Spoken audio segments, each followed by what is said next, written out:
સવારમાં કોળીઓ કપે લઈને ટાઈમ તો હવે ડ્યુટી આપણે આ સામને બધી સોટી દેખાય તેને સુડીને ઘરે લઈ જવાની છે. તો ચલો આપણે આપણા કાર્યમાંથી લાગી જઈએ.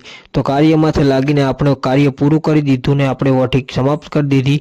અને હવે હું ને નાયરાબેન ચાલી રહ્યા છે ઘરે. તો નાયરાબેનની સ્માઇલ જુઓ તમે. પછી ઘરે આવીને આપણને આ હોઠી પણ થોડી કાઠી પડી તો મુશ્કેલ તો હતું, પણ કામ આએ પણ પૂરું કરી. ટાઈમ તો હવે ખાવાનું, તો ખાઈને મળીએ. ચલો ખાઈને પછી આપણે આ ભોર પૂરો કરવાનો, તો ભોર પૂરો કરવો પડશે ગમે તે કરીને. પછી આપણો સ્ટેજ કમ્પ્લીટ થઈ ગયો ને હવે આપણે ઘરે જવાનું છે ચા પીવા. ચા પીને આપણને મળીએ. ચા પીને હું ચડી ગયો આપણા ભોરમાં ચડીને આપણે પૂળા હાલવાના. ટાઈમ ટુ હવે પૂળા ગભે કરીને ચાલી ગયા છે પૂળા નાખવા. પૂળા નાખીને આપણે થોડીક રાહ જોઈને આપણે થોડોક થાક કાઢી લીધો. કેવો લાગુ છું? પછી થાક ખાઈને થોડુંક પગે વાગી ગયું તો કશું વાંધો નહીં, કામ તો પૂરું કરવું જ પડશે. કામ પૂરું કરીને અમે ચાલી ગયા ઘર તરફ. તો હવે ગામ